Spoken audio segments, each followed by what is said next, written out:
아내 직장 있는 데는 예를 들면은 저 용인이고 남편분 직장은 저 파준 거예요. 그렇게 이제 애가 초등학교 들어갈 때까지 그동안 장모님이 오셔서 애를 봤대요. 근데 애가 초등학교 딱 들어갈 때 되니까 남편이 그러더라는 거예요. 이제 네 엄마 가시라 그러고 우리 엄마 오라 그래서 역할을 바꾸자. 필요해서 고마운 거하고 좋고 싶고 사랑하기는 별개구나. 이렇게 표현해 딱 사이들이. 고맙지만 싫대요.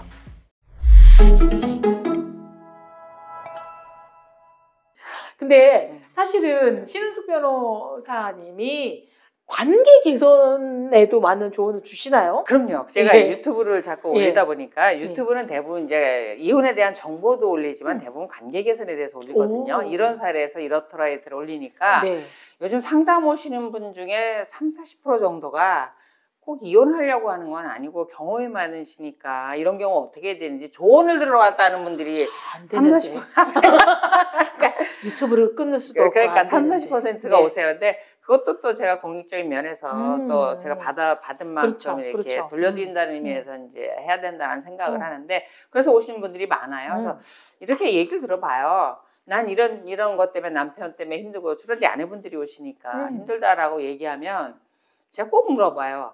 어떻게 할 때 남편이 그런 말을 하는가요? 라는 걸 꼭 반문을 합니다. 예를 들면 젊은 아내분들이 제일 힘들어하는 게 뭐냐면 전업주부인 경우 네가 나가서 돈 벌어와.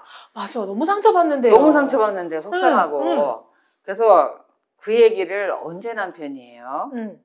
그랬더니 이제 얘기를 애들에게 돌려서 얘기하는데 퇴근해서 들어왔을 때 쓰레기 버리러 갔다 오라 그러면 그 얘기를 한다는 거야. 그러니까 남편 입장에서 그런 거야. 나도 아무것도 모르고 결혼했고 너도 아무것도 모르고 결혼한 상태에서 나는 나가서 돈을 버는데 왜 집에 들어와서까지 집안일을 내가 딱 반 잘라서 반 해줘야 되냐. 이게 이제 좋은 마음으로 몇 번 해주는 건 좋은데 자기도 지친다는 거예요. 피곤해서 좀 쉬고 싶어서 들어오는데 들어오기가 무섭게 아내는 집에 있었으면서 남자 입장에서 생각할 때는 집에 있었으면서 딱 반 내 거라고 빨래하고 화장 치워서 내 거라고 자기가 할 수 있었으면 안 해놓고 피곤해서 들어오는 자기를 가지고 그렇게 안 한다고 시비를 걸고 그러니까 싸우게 되니까 그럼 네가 나가서 돈 벌어! 이 얘기가 나온다는 거예요. 나도 모르게. 그러니까 그런 얘기를 상대 배우자가 그런 얘기를 왜 할까? 어느 상황에서 그런 얘기를 하는지 기억을 되짚어주면 자기가 너무나 배우자한테 많은 역할을 요구를 했구나라는 걸 이제 반성하게 되죠. 되돌아보게 되죠. 그래서 이제 그렇게 해서 이제 가시라고 하지 않을까. 그리고 얘기를 해요. 일하는 입장에서 저녁에 나도 여자 퇴근해서 너무 피곤하고 힘들다. 씻을 수가 없다. 이 체력이 남아있질 않다. 근데 거기다 대고 밥하라고 그러면 나도 힘들 것 같다. 막 화날 것 같다. 그리고 내가 너무 지친 날 들어가면 이거 말도 하기 싫은데 말하는 직업이니까 가족들은 또 퇴근할 때만 딱 기다렸다. 뭘 말하려고 입에 이렇게 용수처럼 딱 물고 있는 게 준비되어 있잖아요. 리스트가. 그럼 그걸 피할 수 있는 방법 2가지 방법이 있어요. 만취해서 들어간다. 두 번째, 화난 척하고 들어간다. 그럼 말 안 걸어요. 그래서 그러니까 그 아내분들이 끄덕거려. 그래서 남편이 들어와서 그러는 거야. 얼마나 힘든지 아니? 그래서 그리고 우리 직업은 남의 그 생사를 다루는 일을 하잖아. 그래서 그런 거를 이제 역지사지라고 이렇게 얘기를 해주면 이해들을 하시고 그땐 그런 마음일 거야라고 얘기해주면서 그 이후로 안 오시는 거 보면 화해하신 것 같아요. 그런 것 같네요. 근데 이렇게 너무 논리적인 아내가 있으면 남편분은 이제 기가 죽어서 싸움도 안 될 것 같거든요. 싸우기도 하세요? 일단 말을 잘 안 하는 성격이라서요. 모든 사람들을 답답하게 만드는 게 내 집에 가면 말을 안 해갖고 싸우나요? 일방적으로 화를 그냥 이 나이아가라 폭포가 한 번에 쏟아지지 않죠. 온 가족이 다 도망가죠. 처음에들은 이제 딱 맞대응해서 하려다가 지금은 이제 집안에 소문이 다 나갖고 제가 하면 다 도망가고 없어요. 폭포다! 일단 피해라. 일단 피해라. 근데 그걸 고쳤어요, 제가 한번. 제가 그 얘기를 하더라고. 그렇게 싸우고 보름을 말을 하네요, 이 남자가. 생전 그런 적이 없는데. 그러니까 한 일주일 말할 때는 안 할 때만 해도 뭐 저러다 말겠지. 근데 보름을 말을 안 하니까 이 화가 되게 난 거잖아요. 그렇다고 미안해 말하긴 그렇잖아요. 그래서 이제 그때 작전이 있어요. 요만한 상을 하나 꺼내가지고 네. 거실 한가운데가 아니라 저 구석탱이에다가 소주 안 먹거든요. 소주 한 병에다 안주도 없이 컵 하나 넣고 홀짝 먹고 있으면 보다 일로 와, 왜 그래, 여기 와서 먹어. 네, 그렇게 이제 풀곤 했는데 그때 얘기를 하더라고요. 내가 그래서 남자가 되고 뭐 사람이 이렇게 뒤끝이 있어, 그렇게 싸우고 났으면 그만이지 모르게 사람이 꽁해. 그랬더니 당신이 무슨 뒤끝이 있어, 할 얘기 다 해놓고. 맞아. 그걸 당한 사람이 뒤끝이 있는 거지, 할 거 다 한 사람이 뭔 뒤끝이 있어. 그래서 생각해보니까 그렇더라고요. 저는 한 번에 고쳤어요. 그 다음에 이거 안 해요, 잘. 어쨌든 이제 우리가 그 여러 가지 성격 유형, 짠돌이, 그다음에 뭐 과섭이 아내 뭐 다 했는데요. 근데 대부분은 보면 여전히 외도가 압도적이었단 말이죠. 수많은 사랑과 전쟁 이런 데 나와도요. 압도적이죠. 그러니까 네. 그 이혼의 양대 산맥 사이가 왜 돈, 네. 외도. 아, 돈과 외도. 근데 이제 전반부에서 제가 결혼하지 말아야 될 상대는 이 돈하고 외도를 빼고 얘기한 거고요. 외도, 특히 외도를 돈하고 외도고 전 연령대에서 외도가 가장 많습니다. 네. 최근에 들어서는 배우자 부부관계 외에 제3의 인물들, 예컨대 뭐 시어머니라든가 혹은 최근에 이제 새로운 강자가 나타났더군요. 장모 뭐 이런 사람들이 너무 개입을 한다라고 돼 있는데 왜 못 참는 거죠? 제가 볼 때는 그거는 꾸준히 있어 왔어요. 그리고 과거에 비해서는 관여가 많이 줄었어요. 현격하게 많이 줄었어요. 네. 근데 제가 볼 때 그 민감도가 오히려 올라가고 있지 않나. 젊은 아내분들, 맞아요. 젊은 남편분들이 민감도가 좀 예민하지 않나라는 생각이 드는데 개인주의가 좀 강하고 그다음에 우리가 이제 부모님들이 자녀들 삶에 개입하지 마라 하니까 완전히 개입을 무슨 단절 정도까지, 의를 끊는 정도까지를 생각을 하고 있다라는 거죠.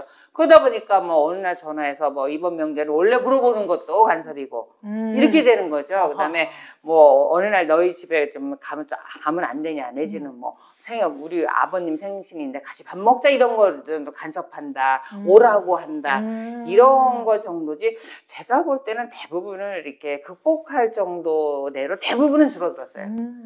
예. 그럼에도 권력을 가진 분들, 그 권력이 뭘까요? 대부분 돈이죠. 돈 또는 뭐 내 아들이 뭐 전문직이야 뭐 많이 줄기는 했는데 변호사다 내 아들. 그러니까 13개 있지? 많이 줄긴 했는데 재력이 굉장히 있는 집 같은 경우는 며느리하고 사이를 그 마치 머슴 부리듯이 하신다니까요. 어떤 거냐면 우리 집은 60평대에서 한 달 생활비 한 2천만 원씩 써가면서 사는 집 정도가 되는데 갓 결혼해서 온 며느리는 200만 원 정도 수입 범위 내에서 살라는 거예요. 왜냐고요? 바닥부터 시작해서 올라와야 된대요. 이상한 논리를 갖고 계세요. 젊은 아내하고 사위분들한테 당부드리고 싶은 거는 가족관계이기 때문에 오갈 수 없는 불가피한 접촉이라는 게 있을 수밖에 없어요. 그리고 가족이라는 게 뭐예요? 다른 사람보다 때 되면 같이 밥도 먹고 안부 전화 한 번 더 하는 게 가족 아니에요? 그렇죠. 근데 그런 거조차도 간섭이라고 한다라고 하면 결혼이라는 거에 대해서 다시 생각을 바꿔야 될 필요가 있는 거죠.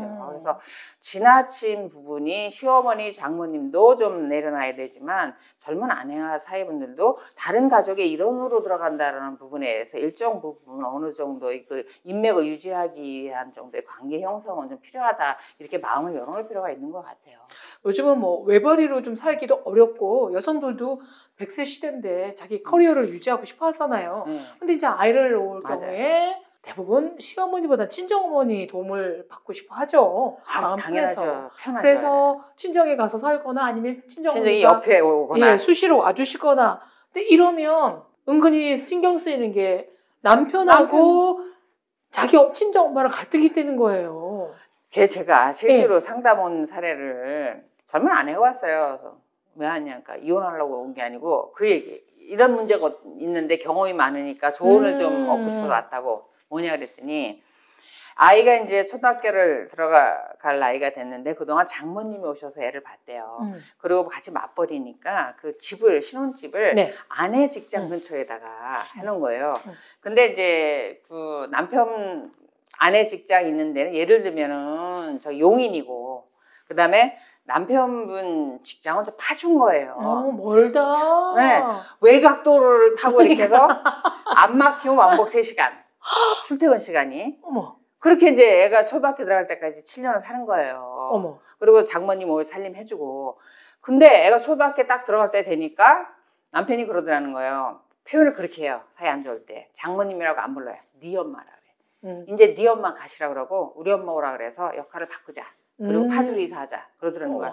내가 7년 동안 3시간씩 왕복해서 출퇴근을 했고 저녁에 피곤한 몸으로 문을 딱 열었을 때 네 애 보느라고 힘들어 죽겠거든 하는 장모님 표정을 내가 7년 봤거든. 당신도 시어머니 표정을 그 표정을 7년 봐.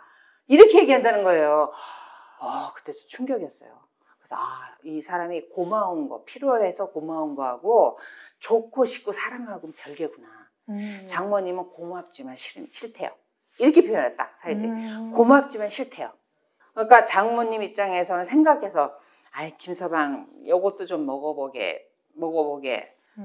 그것도 싫고 좀 일찍 들어와서 좀 쉬게 그 소리도 싫고. 그러니까 내 집 자체가 너무 편하지 않다는 거, 불편하고 싫다는 거예요. 반바지를 입고 다닐 수도 없고 소파에 벌렁 누워있을 수도 없고. 생각해보니까 그럴 것 같아요. 맞아요. 우리 시어머니하고 살면 그렇잖아요. 그렇죠. 똑같은 거죠. 그러니까 거죠. 젠더만 바뀌었을 뿐. 그거를 생각을 못하는 거예요. 아내분들도 장모님도. 근데 고맙지만 싫답니다.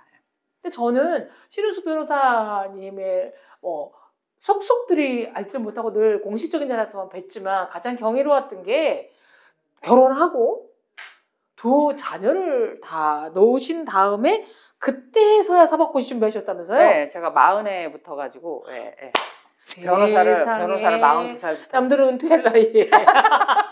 세상에. 왜냐면 왜? 전 하고 싶은 걸 다 해야 되는 성격이라서 예. 공부를 평생 이렇게 열심히 해본 적이 없어요. 그런데 그런 사람이 이대 법대 들어가고.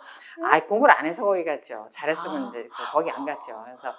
그래서 열심히 공부를 한 적이 없는데 공부를 잘했어요. 그래서 머리가 좋았을 뿐. 그리고 시집 빨리 가고 싶어서 결혼을 했고 애를 낳는데 재미가 없더라고요. 그게 별로 제 피를 끓게 하지 않고 행복하지 않더라고요. 그래서 행복한 게 뭘까? 그래서 내가 다른 새로운 길을 개척해야 되겠는데 가장 잘하는 게 뭘까 생각하니까 공부밖에 없더라고요. 그래서 40 볼래? 4년만 시간을 주면. 근데 거기 가서 놀다가 6년 걸렸어요. 근데 어떻게 보면 100세 시대 때 가장 이상적인 케이스인 것 같기도 해요. 아이 낳아서 아이들의 성장, 어린애 때는 보셨다는 거 아니에요? 갓난애 때는 맞죠. 큰애가 초등학교 들어가고 난 다음에 시작했으니까. 그러니까. 근데 말씀드린 이해되는 게 만약에 제가 20대 때부터서 변호사 때면 지금도 지겨워서 손 놨을 것 같아요. 40 넘어서 시작하니까 저는 사회생활을 알고 구조도 알고 사람들의 생활을 알고 변호사를 하니까 이해가 잘 되는 면이 좀 있죠. 근데 만약에 다시 20살로 돌아가신다면 뭐라고 본인한테 말씀해 주실 것 같아요? 결혼하지 말자. 첫 번째. 그리고 네가 전국적으로 행복할 거 원하는 게 분명히 있다면 그냥 돌아가지 말고 바로 가자. 20년 허비하지 말고. 근데 그때도 다시 20살로 돌아가도 변호사 하실 것 같으세요? 저 변호사 괜찮아요. 매력 있어요. 왜냐면 지루하지 않아요. 항상 새로운 사건이 생기고 새로운 사람을 만나게 되고 지루하지 않아요. 그래서 괜찮습니다. 근데 변호사로서 느끼는 가장 큰 보람은 어떤 거예요? 누군가의 삶을 정리해줬다. 정리했다라는 본인이 아파하는 걸 내가 대신 만져줘서 정리를 했다라는 거. 그리고 좀 덜 아프게 마무리해줬다. 이런 부분이고 그 다음에 어떨 때는 정말 이 법이 개입하지 않으면은 너무너무 불행하게 살아갈 분들, 이혼을 하더라도 정말 알몸으로 축축돼서 더 불행할 분들에 대해서 최소한의 생계를 보장해 줄 수 있는 그런 권리를 찾아줬다. 이런 부분이 굉장히 즐겁고 어떨 때 진짜 나쁜 사람들이 있어요. 누군가에겐 정말 아프고 정말 나쁜 사람, 이런 사람들이 이제 처벌받게 되고 그러면 정말 보람 느끼죠. 맞아요. 근데 저는 이제 결혼을 하고 아이를 낳고 이제 손자도 생겨서 할머니 됐어요. 손자가 생기니까 자꾸 그쪽에 이렇게 관심이 가요. 그리고 막 이렇게 구걸을 해요. 손자 사진 하나만 보내주면 안 돼? 뭐 이렇게. 그렇게 돼요? 네. 그래서 이게 제가 이러면 안 된다 생각이 들고 또 제 딸도 일을 하는데 이제 저는 딸한테 막 응원을 해주고 싶어서 굿모닝 좋은 아침이야. 날씨는 차지만 따뜻한 하루 보내길 바래. 그리고 막 커피 쿠폰 이런 것도 뿅 하고 막 답이 없다가 점심 때쯤 문자를 보냈어요. 엄마가 나 너무 사랑하고 관심 가져서 주는 건 좋은데 나 엄마가 너무 밝고 너무 밝고 엄마가 너무 양명해서 내가 좀 어두운 성격인 사람으로 느껴진다는 거예요. 그러니까 지나치시다니까요. 깨물고 손가락을 내가 뭔가 하고 싶을 때마다 눌러야 되겠다. 그럼에도 불구하고 또 요것들이 자식들은 제가 또 그래서 혀를 깨물고 손가락 하고 있으면 엄마는 왜 나한테 관심도 없어? 요따오 문자를 보낸단 말이죠. 어떻게 좀 이렇게 선을 그을 수 있죠? 아름다운 선을 그을 수 있을까요? 자기 생활을 즐겨야 되고 그 관심의 반이라도 그 남편분한테 좀 가져보세요. 두 분의 삶을 멋있게 사시는 방법에 대해서 제가 아까 그랬잖아요. 저절로 안 온다고. 저절로 되기를 기다리신 거지. 아니요. 그렇지 않아요. 그러니까 이 사람하고 뭘 하면 재밌을까? 내가 좋아하는 거 이 사람 뭐 어떻게 관심을 가질 수 있을까? 이 노력을 좀 해보세요. 그래야 서로가 좋아지는 게 노력해서 합이 찾아지는 거지 저절로 안 와요. 그거는 뭐 왜 해주냐고 물어보신다면 부부니까. 결론을 내주셨어요. 부부란 서로가 각자 심심하지 않게 해주는 것. 심심하지 않는 공동의 관심사나 하다못해 강아지라도 공동의 취향과 취미를 기르는 것이었습니다. 감사합니다. 네.